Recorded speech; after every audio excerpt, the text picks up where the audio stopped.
अज्ञानतिमिरान्धस्य ज्ञानाञ्जनशलाकया चक्षुरुन्मिलितं येन तस्मै श्रीगुरवे नमः। वाक्यकारं वररुचिं भाष्यकारं पतञ्जलिं पाणिनिं सूत्रकारं च प्रणतोऽस्मि मुनित्रयम्। अनादिनिधनं ब्रह्म शब्दतत्त्वं यदक्षरं विवर्तते अर्थभावेन प्रक्रिया जगतो यतः।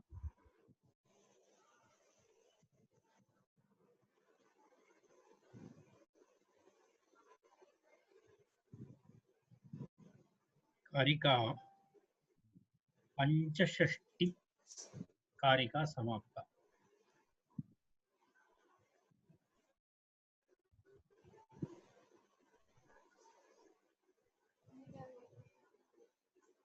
अग्रिमा कारिका इदानीम् अग्रिमा कारिका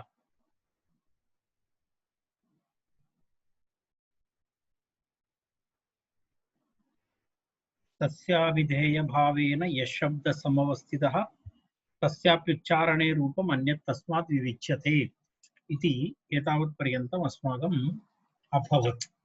तर्हि अस्मिन् प्रकरणे इतोपि द्वित्राः कारिकाः सन्ति तत्र 69 पर्यन्तं। तर्हि इदानीं 66 षष्ठीतमा कारिका।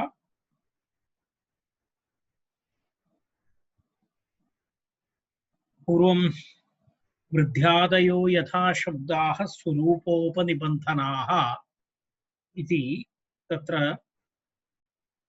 विवृतमासीत्। तस्मिन् विषये पुनः उपपादनं करोति।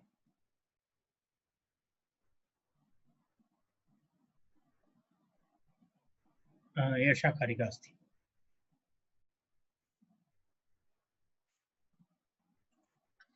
प्राक्सप्निना इतः आरम्भः करणीयः इदानीम् अस्माभिः।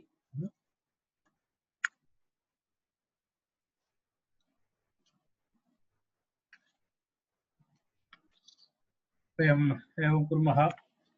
तत्र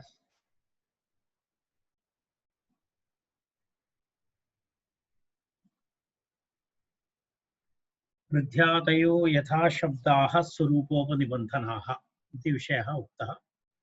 तस्मिन् विषये पुनः इतोपि तत्र अन्वयक्रमं विवक्षाविषयं प्रतिपादयति। यदा वृद्ध्यादीनां शब्दानां संज्ञानाम् आदैचादि शक्तिभिः सह यः सम्बन्धः भवति शक्तिग्रहः भवति। पदपदार्थयोः सम्बन्धः शक्तिः। एकसंज्ञा अनन्तरम् एका संज्ञा तयोः यः सम्बन्धः यदा ज्ञानादि तस्य शक्तिग्रहः इति उच्यते। शक्तिग्रहः इति शक्तेः ग्रहणं। शक्तिः नाम पदपदार्थयोः सम्बन्धः इत्यर्थः। एकस्मात् पदात् अयम् अर्थो बोद्धव्य इति ईश्वरेच्छा शक्ति। शक्ति इत्युक्ते तदेव। अस्मात् शब्दात् अयम् अर्थो बोद्धव्यः इति ईश्वरेच्छा शक्ति। तस्य ग्रहणं भवति, तदेव अवगमनं भवति। शक्तिग्रहः इत्युच्यते। तर्हि वृद्ध्यादीनाम् आदैचित्यादिभिः सह यः शक्ति भवति, शक्तिग्रहः यदा भवति तत्र वृद्धिपदस्य अनन्तरम् आदैच् पदस्य च मिथः अभेदविवक्षापि भवितुमर्हति, भेदविवक्षापि भवितुमर्हति। वृद्धि आदैच् अथवा वृद्ध्यादयः आदैचादयः। तत्र एतयोः मध्ये यदि अभेदविवक्षा भवति तर्हि आदैच् इत्यस्य प्रथमा विभक्ति भवति। यदि भेदविवक्षा भवति तर्हि आदैच् इत्यस्य षष्ठी विभक्ति भवति। तत् कथम् इति भवति इति एतया कारिकया प्रतिपाद्यते। यत्र अभेदविवक्षा भवति तत्र आदैचः प्रथमा, यत्र भेदविवक्षा भवति तत्र आदैचः षष्ठी इति इत्येवं भवति। तस्मिन् विषये इदानीम् अग्रे तत् कथं भवति इति अग्रे प्रतिपादयति। कारिकां पठामः। कारिकां पठित्वा विवरणं कुर्मः। प्राक्सप्निनाभिसम्बन्धात् प्राक्संज्ञाभिसम्बन्धात् सप्ञारूपपदार्थिका संज्ञा रूपपदार्थिका पदार्थिका षष्ठ्याश्च प्रथमायाश्च षष्ठ्याश्च प्रथमायाश्च निमित्तत्वाय कल्पते निमित्तत्वाय कल्पते पुनरेकवारं प्राक्सप्निनाभिसम्बन्धात् प्राक्संज्ञाभिसंबन्धात् अज्ञारूपपदार्थिका संज्ञारूपपदार्थिका षष्ठ्याश्च प्रथमायाश्च षष्ठ्याश्च प्रथमायाश्च निमित्तत्वाय कल्पते निमित्तत्वाय कल्पते प्राक् सप्निना अभिसंबन्धात् सप्ञा रूपपदार्थिका षष्ठ्याः च प्रथमायाः च निमित्तत्वाय कल्पते इति पदच्छेदः। प्राक् सप्निना अभिसंबन्धात् सप्ञा रूपपदार्थिका षष्ठ्याश्च प्रथमायाश्च निमित्तत्वाय कल्पते इति पदच्छेदः। अन्वयक्रमं पश्यामः। सप्निना इति उक्तम्। सप्निना इति आदैच् अथवा अदेङ् इत्यादयः सप्निनः। एवमस्ति खलु। सप्नि नाम आदैच् भवति, अदेङ् भवति, टिसप्ज्ञा भवति, क्सप्ज्ञा भवति। एते सर्वे सप्निनः, एते सर्वे सप्निनः। तर्हि सप्निना इत्युक्ते आदैच् अदेङ् इत्यादि सप्निभिः सह तत्र ब्राकेट् मध्ये देयं, तत्र अस्माभिः विशेषतया स्वीकरणीयं भेदेन अभेदेन वा। सप्निना भेदेन अभेदेन वा अभिसंबन्धात् प्राक् सप्निना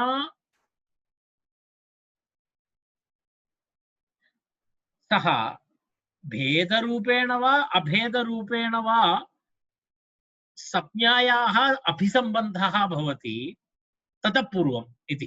तस्मात् प्राक्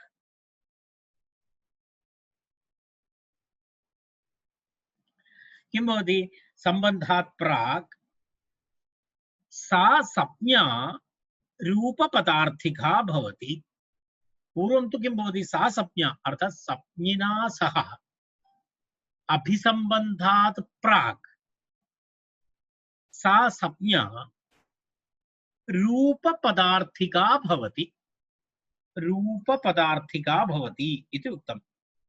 रूपपदार्थिका रूपपदार्थिका इत्युक्ते स्वं रूपं दर्शयति, केवलं वृद्धि इति। कारणं भवन्तः पूर्वं किं नास्ति? आदैच् इति सप्न्या सह यदि सप्न्यायाः सम्बन्धः पूर्वं सप्न्यानन्तरं पुनः आदैच् अर्थः भवति। तर्हि सप्न्या सप्नि सम्बन्धात् पूर्वं प्राक् वृद्धिशब्दः स्वं रूपं दर्शयति। वृद्धि इति स्वं रूपं दर्शयति, आदैच् न दर्शयति। किमर्थम् आदैचित्यम् इति आदैचं न बोधयति? कारणम् इदानीम् अभिसम्बन्धः न जातः। अभिसम्बन्धानन्तरम् आदैच् बोधः भवति। परन्तु सप्निना सह सप्न्यायाः अभिसम्बन्धात् प्राक् पूर्वं सप्न्या केवलं स्वं रूपं दर्शयति। स्वं रूपं दर्शयति। यदा यदा यदा वृद्धि इति वृद्धि तं केवलं वृद्धिं दर्शयति, गुणः इति गुणं दर्शयति। स्वं रूपं अर्थात् स्वं रूपं बोधयति इत्यर्थः। वृद्धि इति रूपं बोधयति अथवा गुणः इति रूपं बोधयति। तत्र सप्निनः बोधकत्वं न भवति। कारणं किं? सप्निनः बोधकत्वं किमर्थं नास्ति? एतेन कारणेन नास्ति, तयोः द्वयोः मध्ये सम्बन्धः इदानीं कल्पितः नास्ति। सप्ज्ञासप्निनोः अभिसम्बन्धः नास्ति इदानीं, ततः प्राक् पूर्वं सप्ज्ञा केवलं स्वं रूपं दर्शयति। यदा वृद्धि इति शब्दः वृद्धि इति स्वं रूपं दर्शयति, गुणः इति शब्दः गुणः इति स्वं रूपं दर्शयति, न तु अतेङ् इति वा न तु आदैच् इति। कारणम् इदानीं किमस्ति, सम्बन्धः निश्चितः नास्ति, अभिसम्बन्धः निश्चितः नास्ति, सप्ज्ञा सप्नि। तस्मात् इदानीं पुनः पश्यामः, सप्निना भेदेन अभेदेन वा अभिसम्बन्धात् प्राक् एका सप्नि एका सप्ज्ञा। तर्हि या सप्ज्ञा सा सप्निना सह यावत्पर्यन्तम् अभिसम्बन्धः न भवति, एतस्य सप्निनः एषा सप्ज्ञा, एतस्याः सप्ज्ञायाः एषा सप्नी इति अभिसम्बन्धात् प्राक् सा सप्ज्ञा रूपपदार्थिका भवति। सा केवलं स्वं रूपं दर्शयति, रूपपदार्थिका भवति इत्यर्थः।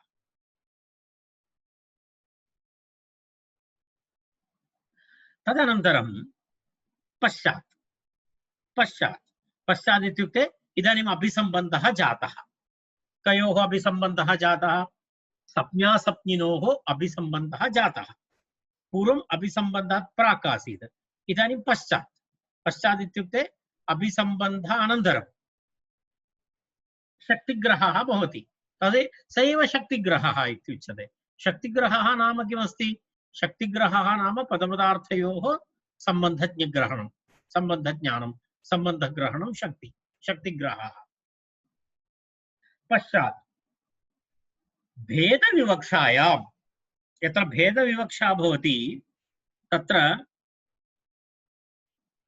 वृद्धि तथा आदेच् एतयोः द्वयोः मध्ये यत्र भेदविवक्षा भवति तत्र षष्ठी प्रयोगः भवति।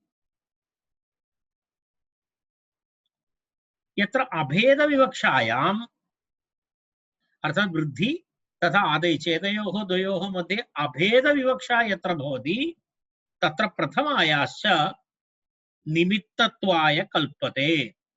अर्थात् तत्र निमित्तत्वाय कल्पते, तत्र प्रथमायाः निमित्तरूपेण अभेदविवक्षा भवति, षष्ठ्याः निमित्तरूपेण भेदविवक्षा भवति। कथं भवति भेदविवक्षायाम् अभेदविवक्षायां? तत्र एवमस्ति, यत्र भेदविवक्षा भवति तत्र कथं भवति इति वदामि। आदैचां वृद्धिसप्ज्ञा स्यात् इति। कथं वाक्यं भवति? आदैचां वृद्धिसप्ज्ञा स्यात्। आदैचाम् इति षष्ठी। तत्र किमस्ति पश्यतु, तत्र भेदविवक्षा अस्ति। आदैच् इति भिन्नम्, आदैचाम् आदैच् इत्यस्य वृद्धिसप्ज्ञा। तर्हि द्वौ भेदः जातः न। षष्ठी विभक्ति यत्र प्रयुज्यते तत्र भेदविवक्षा भवति एव, भेदः अस्ति एव, तत्रैव षष्ठी विभक्ति भवति। राज्ञः पुरुषः, राज्ञः पुरुषः इत्यत्र भेदविवक्षा अस्ति, राजा भिन्नः पुरुषः भिन्नः। षष्ठी विभक्ति एवमेवं भवति। षष्ठी विभक्ति कुत्र भवति? सम्बन्धं दर्शयति। तर्हि तत्र भेदविवक्षा अस्ति एव। तर्हि भेदविवक्षायां कथं वाक्यं भवति? आदैचां वृद्धिसप्ज्ञा स्यात् इति षष्ठी विभक्ति भवति। अभेदविवक्षा अस्ति चेत् कथं भवति? आदैच् वृद्धिः।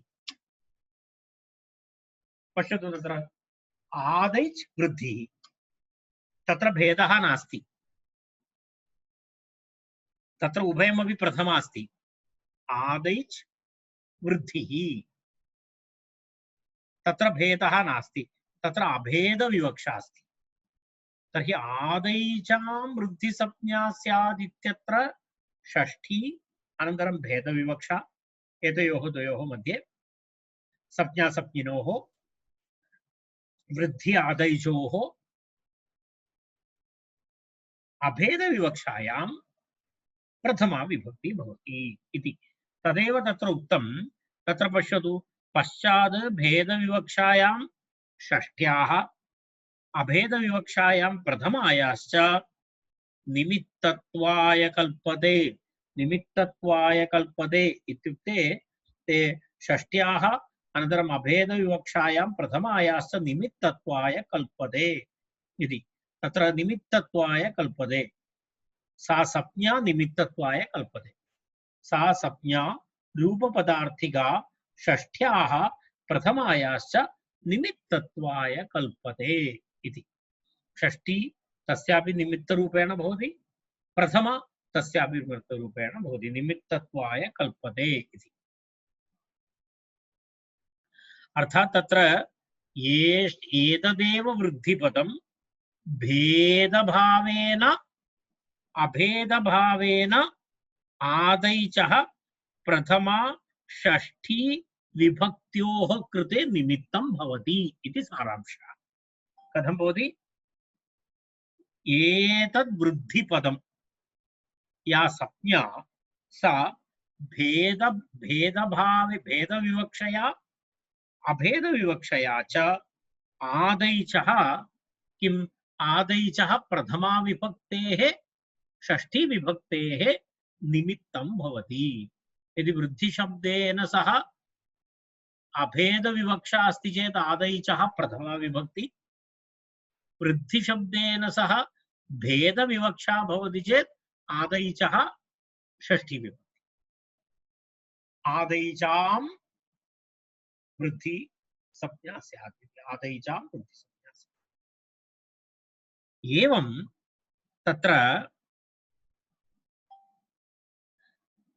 सा एव संज्ञा पूर्वं रूपपदार्थिका, शक्तिग्रहात् पूर्वं रूपपदार्थिका,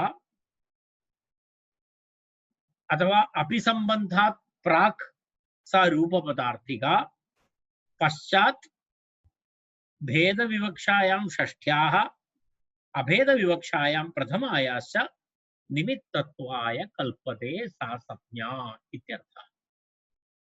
एतावदेव तत्र एतस्मिन् विषये प्रतिपादनीयमिति। तत्र अधिकविवरणं तथा नास्ति। तर्हि सा एव संज्ञा आदैचः भेदभावेन षष्ठ्याः अभेदविवक्षया प्रथमायाश्च निमित्तं भवति इत्यर्थः। शक्तिग्रहात् पश्चात्, शक्तिग्रहात् पश्चात् इत्यर्थः। तर्हि एवम् एकं पुनरेकवारम् अन्वयं दृष्ट्वा अग्रे गच्छामः। संज्ञिना भेदेन अभेदेन वा ब्राकेट् अभिसंबन्धात् प्राक् सा संज्ञा रूपपदार्थिका भवति। रूपपदार्थिका भवति।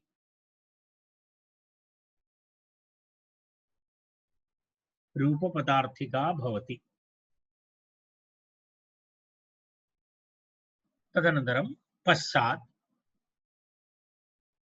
भेदविवक्षायां षष्ठ्याः सा संज्ञा पश्चात् भेदविवक्षायां षष्ठ्याः अभेदविवक्षायां प्रथमायाश्च निमित्तत्वाय कल्पते। वाक्यद्वयं स्मर्तव्यं। भेदविवक्षायाम् आदैचां वृद्धिसंज्ञा स्यात् इति प्रयोगः भवति।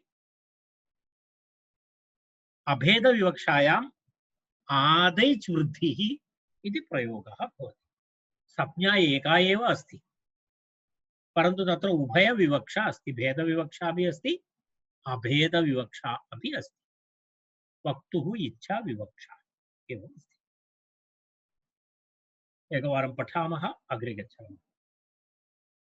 प्राक्संज्ञिनाभिसंबन्धात् संज्ञिनाभिसंबन्धात् संज्ञारूपपदार्थिका संज्ञारूपपदार्थिका षष्ठ्याश्च प्रथमायाश्च षष्ठ्याश्च प्रथमायाश्च निमित्त निमित्तत्वाय कल्पते। निमित्तत्वाय कल्पते। इति एषा कारिका अत्र समाप्ता। इदानीम् अग्रिमा कारिका सप्तषष्टितमा कारिका।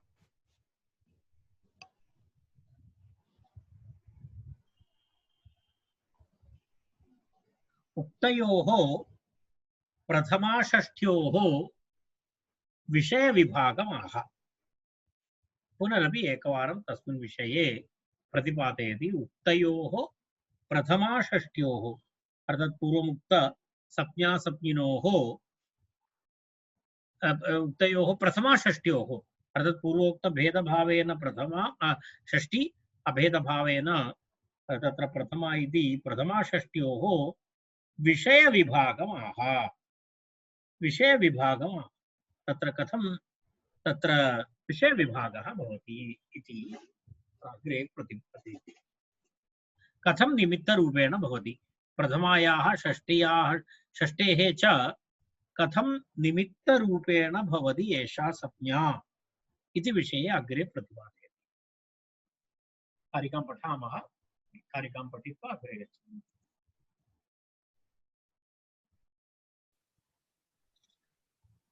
तत्रार्थवत्वात् प्रथमा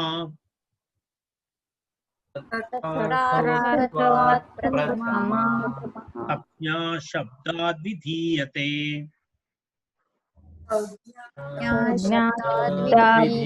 विधीयते। अस्येति व्यतिरेकश्च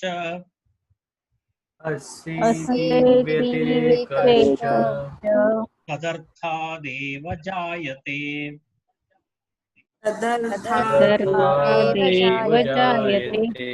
पुनरेकवारं तत्रार्थवत्वात् प्रथमा संज्ञा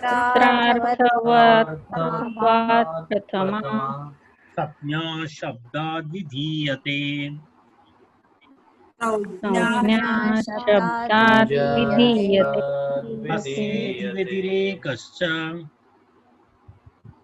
अस्येति व्यतिरेकश्च तदर्थादेव जायते।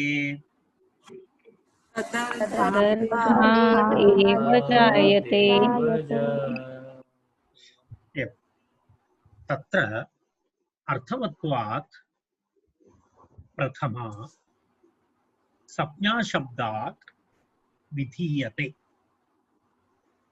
अस्य इति व्यतिरेकः च तदर्थात् एव जायते इति पदच्छेदः। तत्र अर्थवत्वात् प्रथमा संज्ञा शब्दात् विधीयते। अस्य इति व्यतिरेकश्च तदर्थात् एव जायते इति तत्र पदच्छेदः। तत्र तत्र इत्युक्ते तयोः षष्ठी प्रथमा विभक्त्योः विषये इत्यर्थः।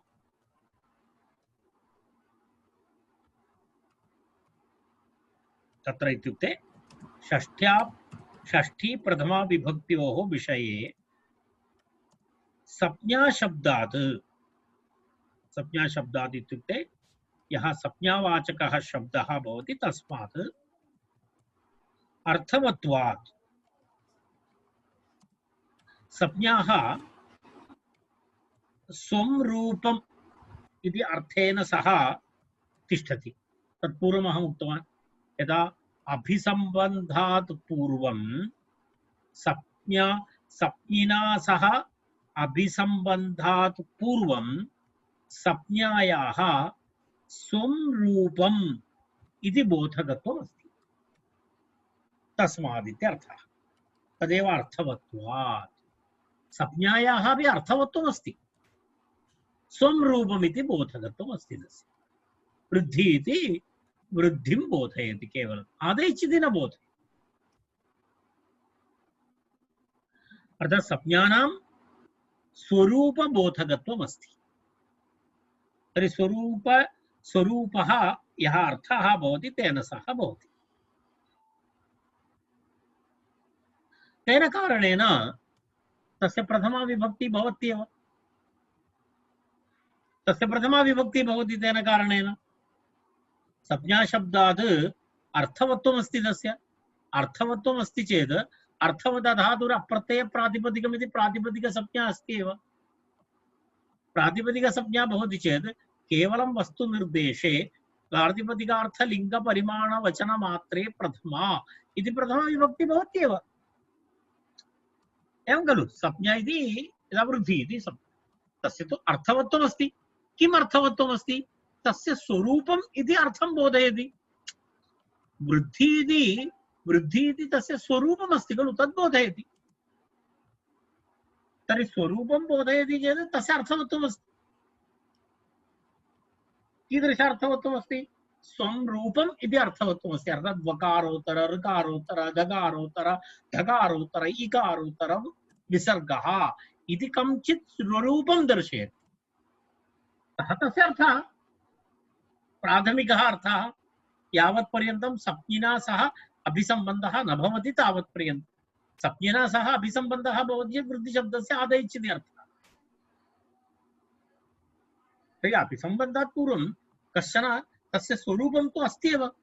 यदि स्वरूपं नाम अर्थः अस्ति, अर्थः अस्ति चेत् तद् अर्थवदस्ति। अर्थवदस्ति चेत् तस्य प्रातिपदिकसंज्ञा अस्ति।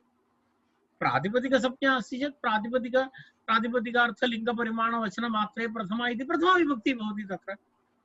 तेन संज्ञायाः प्रथमा विभक्ति तु भवत्येव इति आशयः।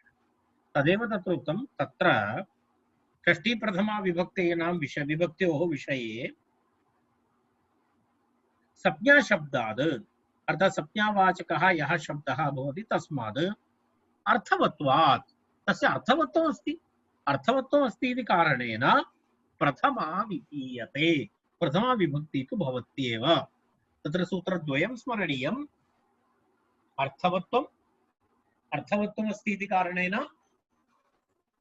प्रातिपदिकसंज्ञा, अर्थवदधातुर अप्रत्यय प्रातिपदिकमिति प्रातिपदिकसंज्ञा, प्रातिपदिकसंज्ञा अस्ति इति कृत्वा तत्र प्रातिपदिकार्थलिङ्गपरिमाणवचनमात्रे प्रथमा इति प्रथमा विभक्ति तु प्राप्नोत्येव।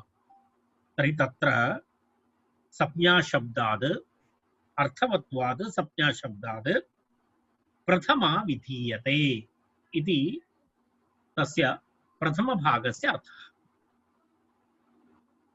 तत्र संज्ञाशब्दात् अर्थवत्वात् अथवा अर्थवत्वात् संज्ञाशब्दात् अर्थवत्वात् तदेव योग्यः अन्वयः। स एव योग्यः अन्वयः। संज्ञाशब्दात् अर्थवत्वात् प्रथमा विधीयते।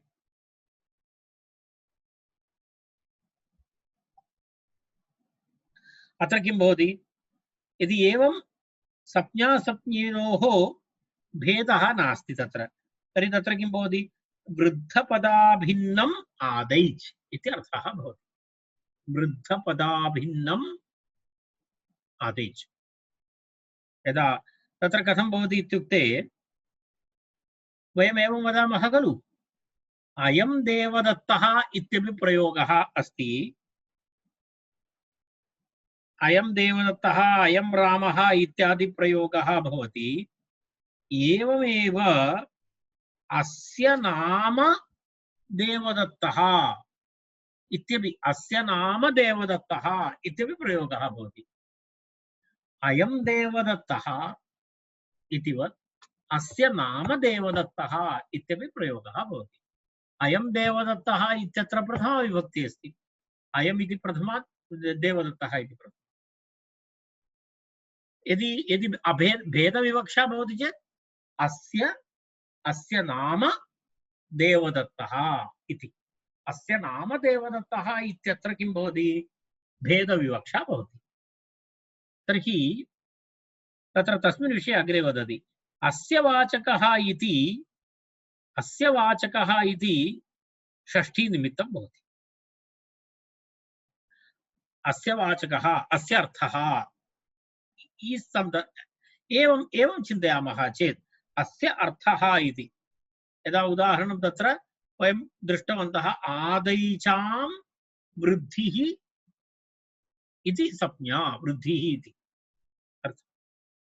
तर्हि तत्र कस्य वाचकः इति कस्य तस्य इति अस्य अस्य इति स्वीकरणीयम्। अस्य इत्युक्ते वाचकः इति षष्ठी निमित्तम्। अस्य व्यतिरेकः च, व्यतिरेकः नाम भेदप्रतीति, भेदप्रतीति, व्यतिरेको नाम भेदप्रतीति, व्यतिरेकः च तदर्थादेव जायते, तदर्थादेव जायते। तत्र आदैच् रूप वृद्धि शब्दार्थं स्वीकृत्य जायते इत्यर्थः। अर्थात् तत्र अभेदरूपेणापि भवति, भेदरूपेणापि भवति। तत्र किञ्चित् अहं विवरणं करिष्यामि इदानीं, तदनन्तरं पुनः अन्वयं प्रति आगच्छामि। अर्थात् संज्ञाशब्दात् स्वरूपबोधकत्वं यत्र भवति तत्र प्रथमा विभक्ति।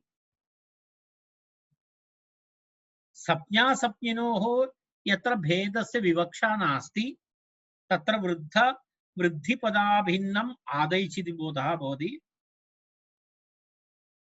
यदा उदाहरणाय अयं देवदत्तः इत्यत्र संज्ञा देवदत्तः, संज्ञी अपि देवदत्तः, तयोः द्वयोः मध्ये भेदः विवक्षितः नास्ति, अभेदः अस्ति। अयं देवदत्तः, अयं देवदत्तः इत्यत्र संज्ञा देवदत्त शब्दः, संज्ञी अपि देवदत्तः, संज्ञा देवदत्त शब्दः, संज्ञी देवदत्तः। तर्हि एतयोः मध्ये भेदविवक्षा नास्ति। भेदविवक्षा नास्ति इति कृत्वा उभौ अपि पदौ उभे अपि पदे प्रथमा विभक्ति। पश्यतु, अयं रामः अथवा अयं देवदत्तः, अयं देवदत्तः इत्यत्र संज्ञासंज्ञिनोः अभेदः। तदनन्तरं यत्र भेदविवक्षा भवति तत्र षष्ठी विभक्ति भवति, तत्र षष्ठी विभक्ति भवति। आदैचां वाचकं वृद्धिपदम् इति भवति। आदैचां वाचकं वृद्धिपदम् अर्थात् आदैच् वाच्यं वृद्धि वाचकम् इति अर्थः। वृद्धि वाचकम् आदैच् वाच्यम् इति अर्थः। तत्र भेदविवक्षा अस्ति। तदेव उक्तं, भेदविवक्षायां षष्ठी विभक्तेः आदैचां वाचकं वृद्धिपदम् इति बोधः आदैजाम् अत्र इति बोधः जायते। तत्र आदैजाम् इति षष्ठी भवति। कथं तस्य उदाहरणं? यदा अस्य नाम देवदत्तः इव, अस्य नाम देवदत्तः इत्यत्र स्पष्टं भेदविवक्षा अस्ति। अस्य नाम देवदत्तः। तत्र लौकिकदृष्टान्ते संज्ञी रामः, संज्ञा रामः अथवा संज्ञी देवदत्तः, संज्ञा देवदत्तः, एतयोः द्वयोः मध्ये भेदः विवक्षितः अस्ति। भेदविवक्षायामेव षष्ठी विभक्ति भवति। यत्र भेदविवक्षा नास्ति तत्र तु प्रथमा भवति।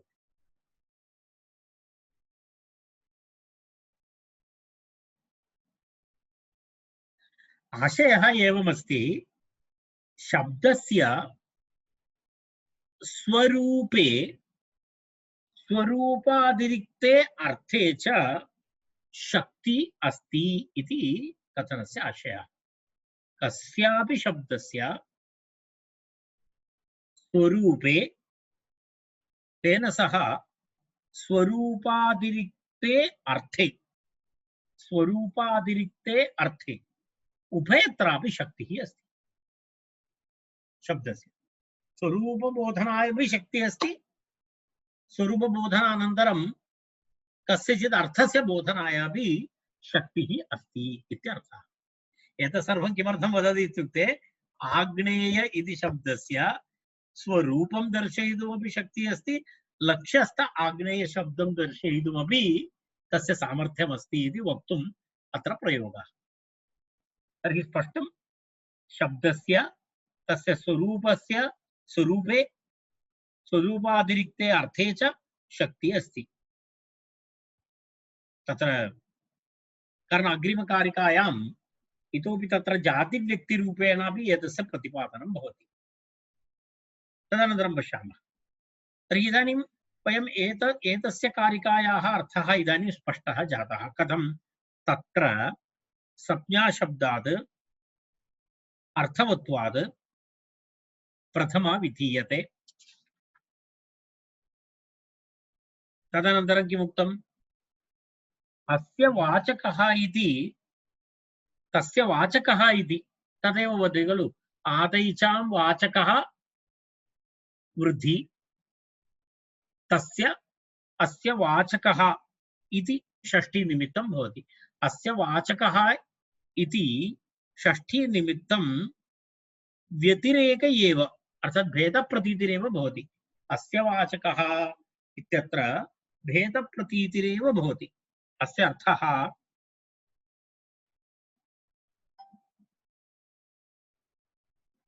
तदर्थादेव जायते अर्थात् व्यतिरेकः च तदर्थादेव जायते अर्थात् आदैच् रूप वृद्धिशब्दार्थादेव जायते इति अन्वयः अपि भवति व्यतिरेकः अपि भवति व्यतिरेकः नाम भेदप्रतीति पूर्वोक्त अभेदप्रतीति इत्यर्थः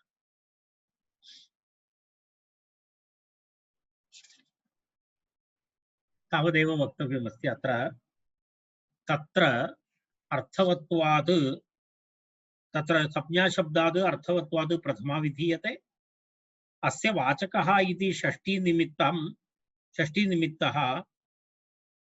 व्यतिरेकः च अर्थादेव तदर्थादेव जायते व्यतिरेकः च सः व्यतिरेकः च भेदभावः तदर्थादेव जायते तदर्थादेव जायते इत्युक्ते तदर्थो नाम वृद्धिशब्दस्य यः अर्थः भवति तस्मादेव जायते कारणम् आदैच् इति आदैच् रूप वृद्धिशब्दार्थः आदैच् रूप वृद्धिशब्दार्थः तस्मादेव तत्र भेदप्रतीतिरपि भवति आदैचाम् इयं संज्ञा आदैचाम् इयं संज्ञा इति तत्र आदैच् रूप वृद्धिशब्दार्थः एव तत्र ततः एव व्यतिरेकः भेदः विजायते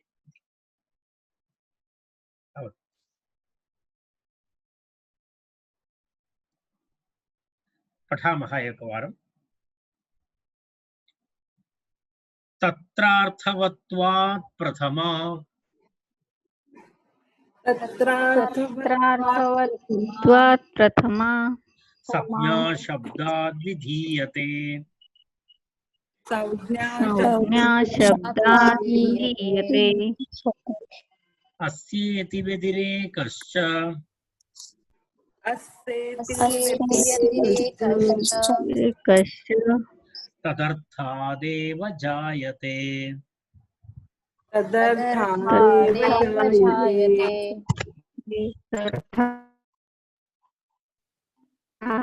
एव जायते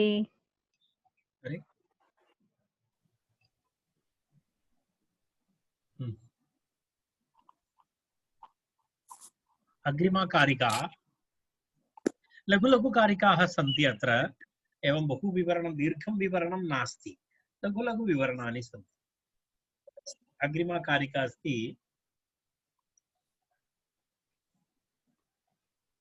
त्वं रूपं शब्दस्य अशब्दसंज्ञा इति सूत्रमस्ति खलु पूर्वं वयं बहुवारम् एतस्मिन् विषये उक्तवन्तः शब्दस्य स्वं रूपं शब्दस्य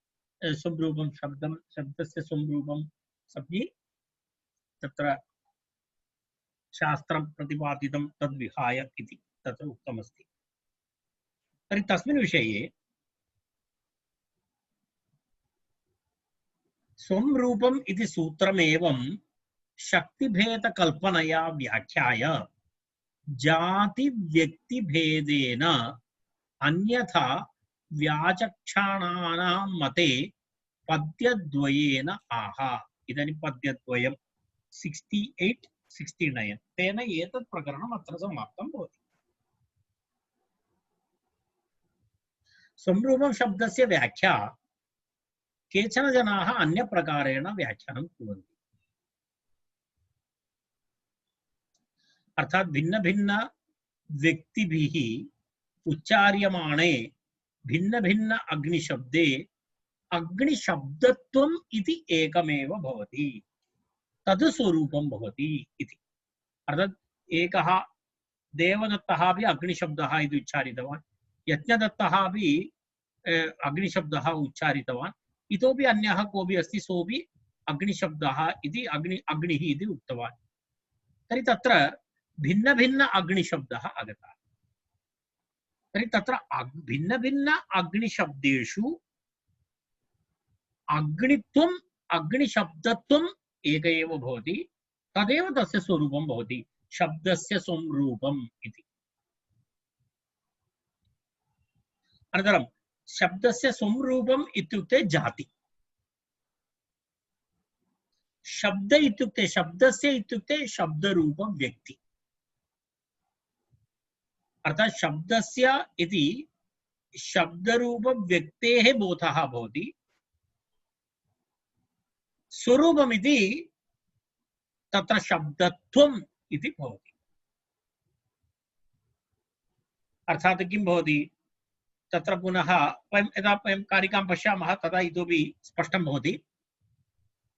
शब्दस्य स्वरूपम् अग्निशब्दत्वम् इति अर्थे व्यक्ति संज्ञा जाति संज्ञी इति अर्थः भवति। व्यक्ति संज्ञा जाति संज्ञी अर्थात् यदा वयम् एवं वदामः सूत्रे वर्तमानः अग्निशब्दः, सूत्रे वर्तमान अग्निशब्दः व्यक्ति, लक्ष्ये वर्तमानः अग्निशब्दः तस्य जाति इति किञ्चित् पूर्वं तदुक्तं। पूर्वं कथम् उक्तवन्तः वयं? पूर्वं वाच्यवाचकम् इति उक्तवन्तः। सूत्रे उच्चार्यमाणः अग्निशब्दः वाचकः, लक्ष्ये वर्तमानः अग्निशब्दः वाच्यः इति अस्माकं पूर्वविवरणम् आसीत्। इदानीं थोड़ा अलग ढंग से संरूपं शब्दस्य विवरणं करोति। अत्र तु सूत्रे उच्चार्यमाणः अग्निशब्दः व्यक्ति, लक्ष्ये वर्तमानः अग्निशब्दस्य जाति स्वरूपम् इति तत्र अर्थः भवति। इति व्यक्ति संज्ञा जाति संज्ञी एवम् अर्थः सिद्धः भवति इति विवरणं करोति अग्रिमकारिका।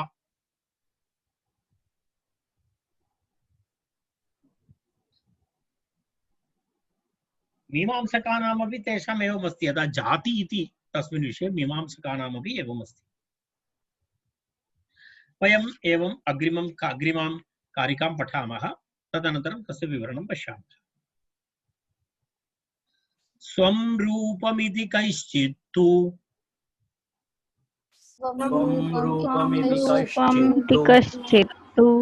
व्यक्तिः संज्ञोपदिश्यते।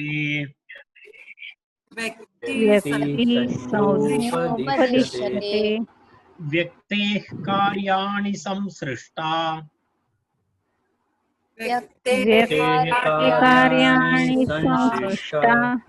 जातिस्तु प्रतिपद्यते।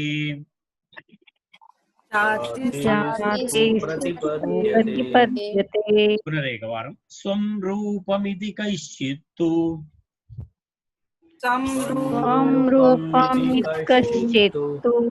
व्यक्तिः संज्ञोपदिश्यते।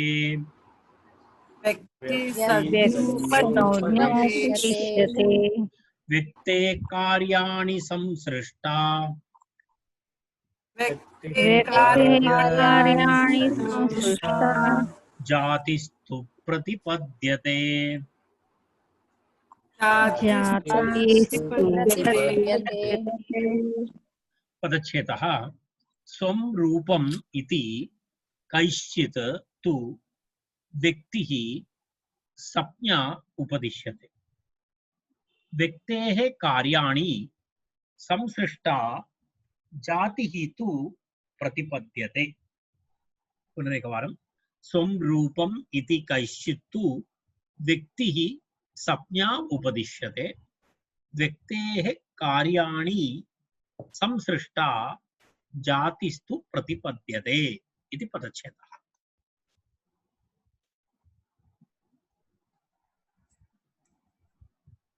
तत्र एवमस्ति कश्चित् कश्चित् इति केचन अन्ये जनाः केचन अन्ये पण्डिताः विद्वांसः कश्चित् कश्चित् इति अन्ये केचन स्वं रूपमिति स्वं रूपं शब्दस्य अशब्दसंज्ञा इति सूत्रे स्वं रूपं शब्दस्य अशब्दसंज्ञा इति सूत्रे तदाधारेण तत्र यः अग्निशब्दः अस्ति तद् स्वं रूपमिति तद् व्यक्ति इति कल्प्यते अग्निशब्दः व्यक्ति इति कल्प्यते व्यक्तिसंज्ञा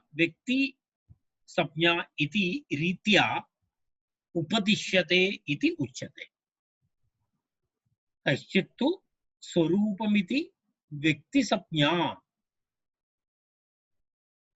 स्वरूपमिति व्यक्तिः संज्ञा इति रीत्या इति ब्रैकेट मध्ये देयम् इति रीत्या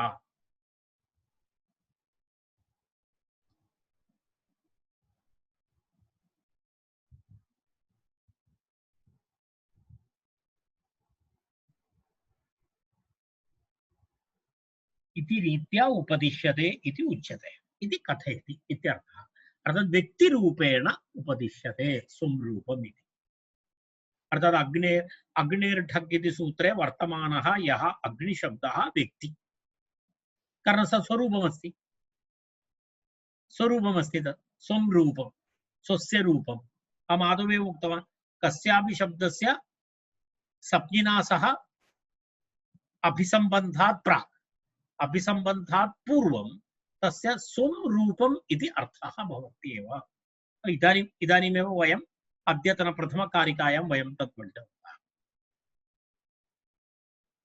तर्हि तत्र तम् अंशं तर्हि तत्र यः वाचकः भवति अग्निर्ढक् इति सूत्रे यः अग्निशब्दः भवति अथवा स्वं रूपम् इति यद् भवति तद् व्यक्तिः इति केचन कथयन्ति तदेव कश्चित् तु स्वं रूपम् इति व्यक्तिः संज्ञा इति रीत्या उपदिश्यते अग्निशब्द व्यक्ति संज्ञारूपेण उपदिश्यते व्यक्ति व्यक्तेः कार्याणि संसृष्टा जाति प्रतिपद्यते व्यक्तेः कार्याणि अर्थात् शब्द व्यक्ति यः अग्निशब्दः तस्मात् ढकाति प्रत्ययः तदेव व्यक्तेः कार्याणि इत्युक्ते यः शब्द व्यक्ति भवति तस्मात् शब्द व्यक्तेः अग्नेः ढक् इत्यादि कार्याणि तदेव शब्द व्यक्ति अग्निर्ढक् इति शब्द व्यक्ति अग्नि कार्याणि इत्युक्ते ढकादि कार्याणि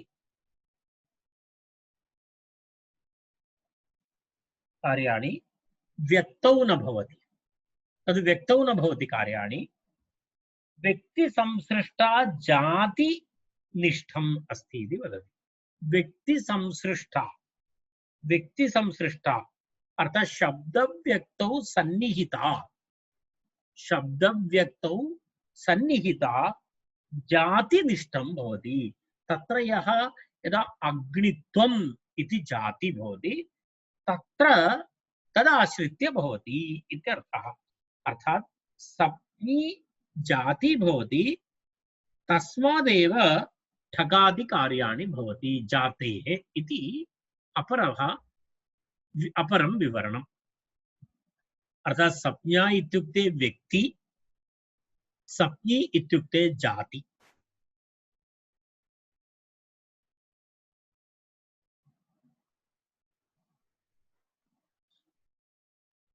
तत्र संरूपम् इति सूत्रे व्यक्ति अग्निशब्दः सप्ज्ञा, तस्य पुनः लक्ष्ये यः अग्निशब्दः भवति तद् जाति, अग्नित्वं जाति। व्यक्ति शब्दसंज्ञा द्वारा यस्य ढक् प्रत्ययः विधीयते सः प्रत्ययः कुतः भवति? सप्ञिनः भवति। व्यक्ति द्वारा अग्निर्ढक् इति सूत्रे अग्निशब्दः व्यक्ति, व्यक्ति द्वारा विधीयमानः ढकाति प्रत्ययः कुतः भवति इति? सप्ञिनः भवति। या सप्ञी भवति तस्मात् भवति। सप्ञी इति लक्ष्यस्थ अग्निशब्दः तस्मात् भवति।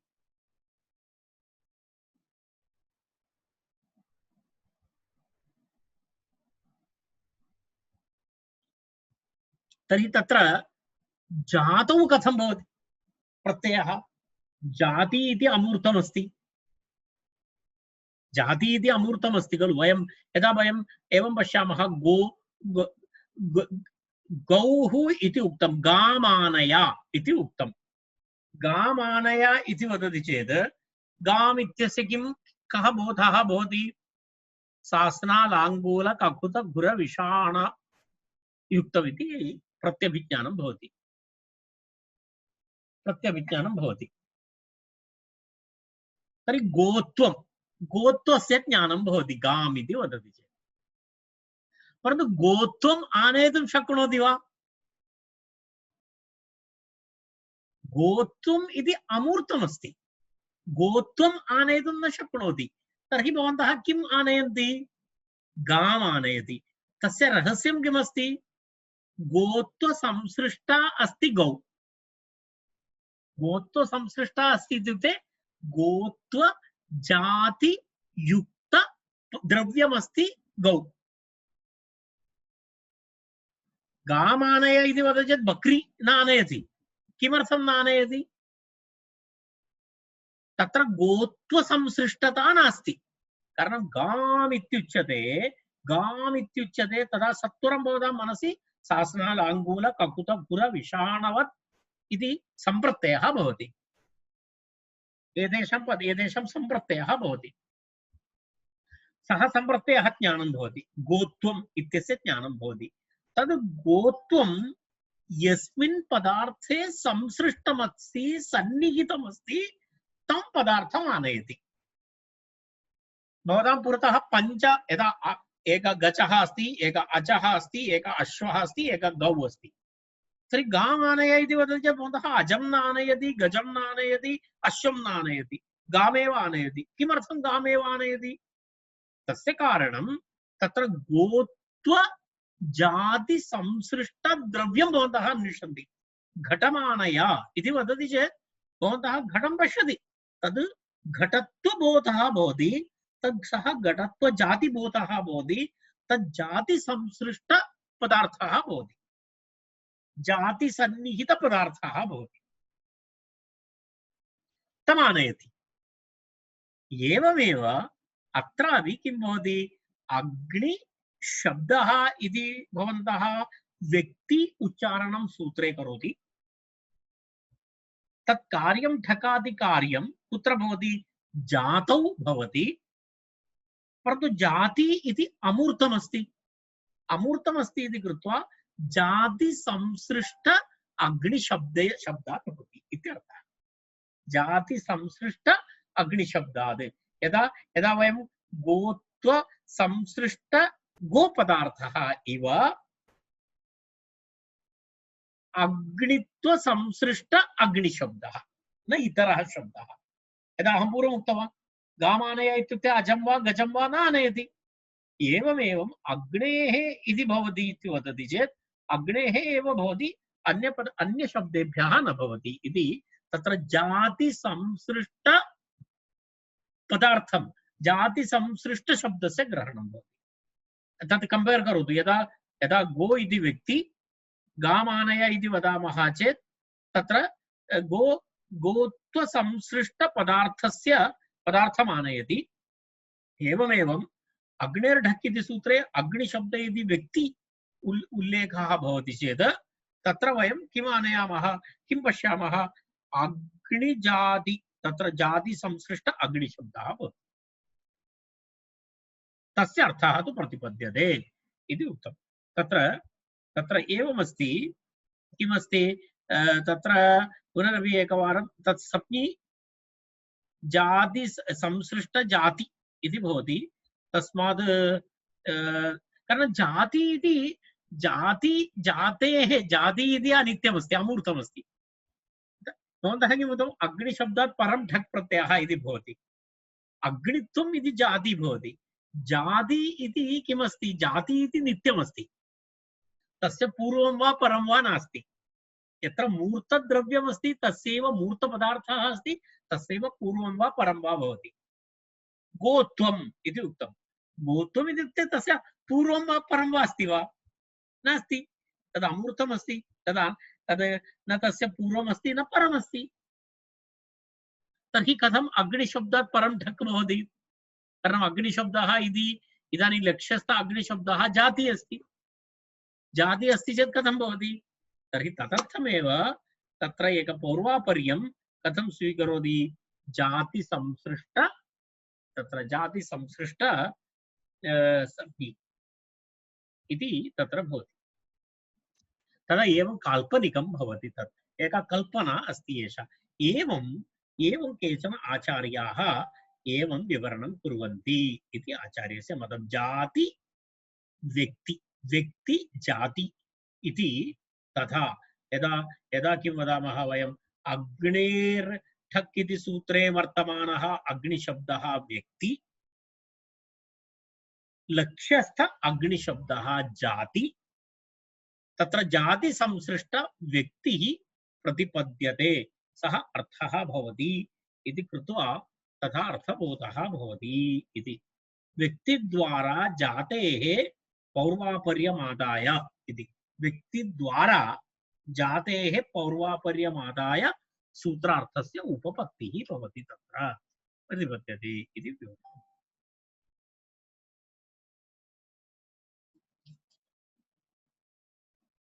एतावदेव। तत्र कश्चित् स्वं रूपमिति व्यक्तिः संज्ञा इति रीत्या उपदिश्यते इति उच्यते।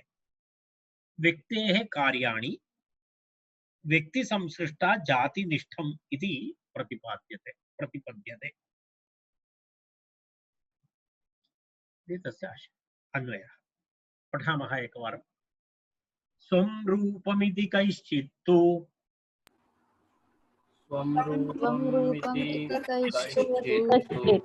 व्यक्तिः सप्योपदिश्यते।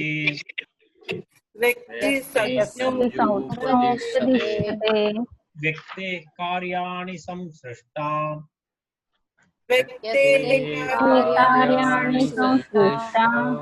जातिस्तु प्रतिपद्यते।